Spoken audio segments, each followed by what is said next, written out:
the most formidable economic, political, and military force the world had ever known.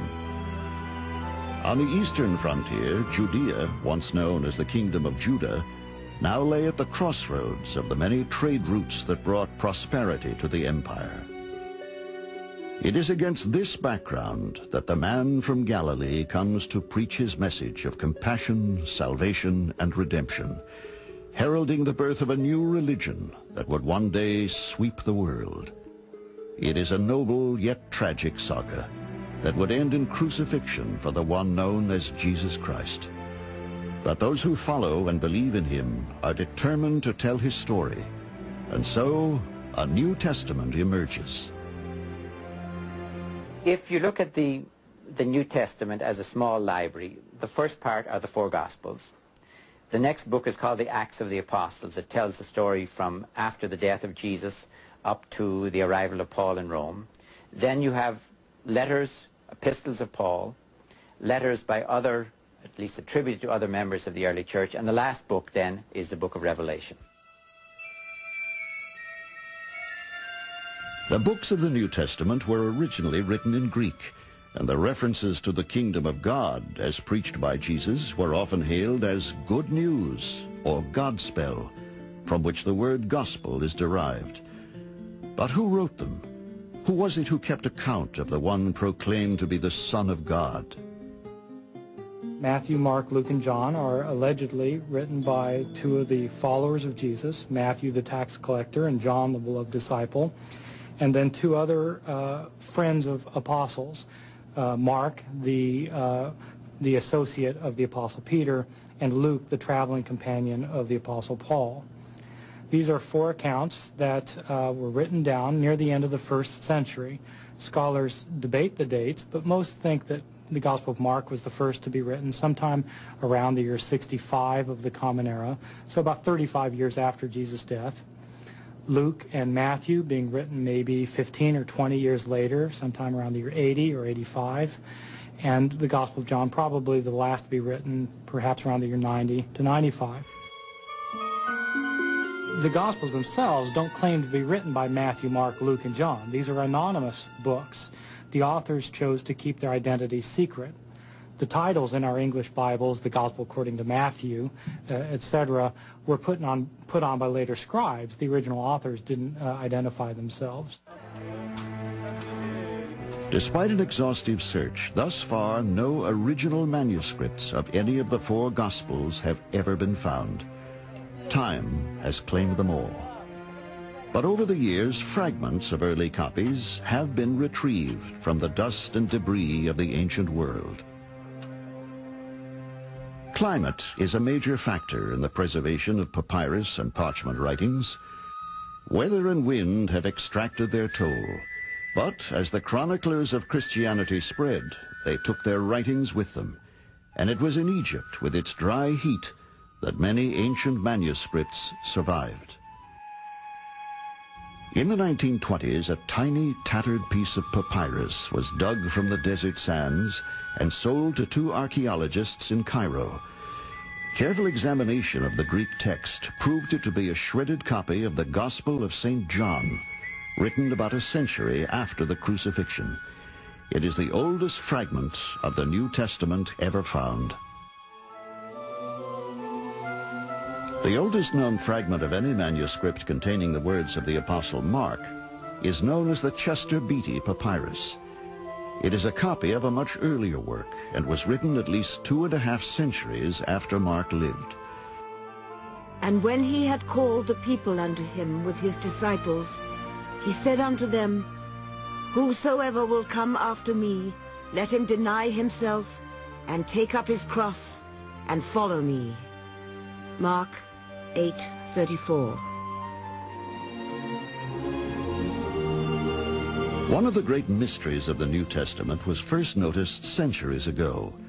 Large portions of the text in the books of Matthew, Mark, and Luke were almost identical, leading to the assumption that Matthew and Luke may have copied the works of Mark.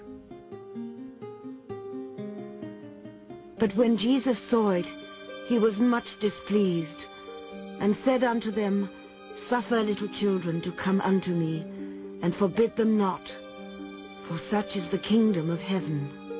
Mark 10:14. But Jesus said, Suffer little children, and forbid them not to come unto me, for of such is the kingdom of heaven. Matthew 19:14.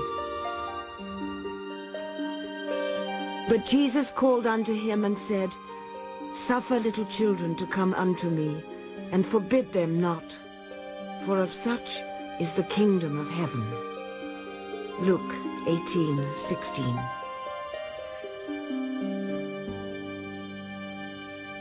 Matthew, Mark, and Luke really share so much in common and read so much alike.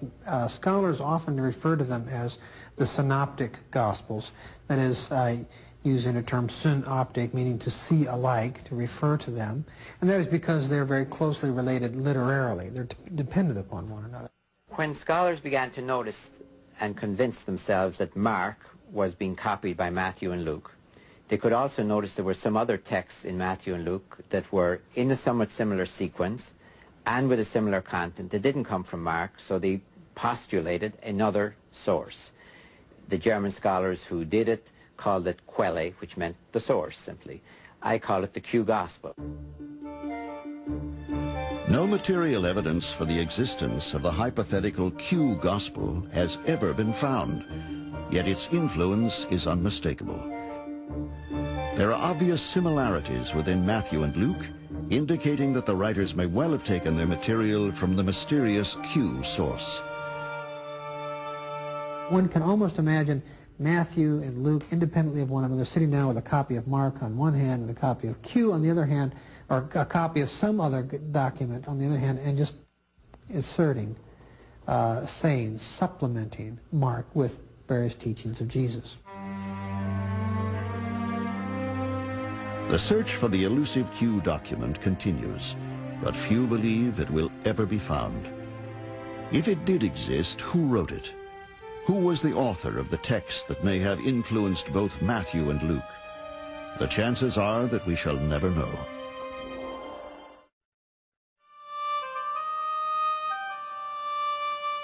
A little under half of the New Testament is devoted to the writings of an extraordinary man, a Jew by the name of Saul of Tarsus, later to become known as the Apostle Paul.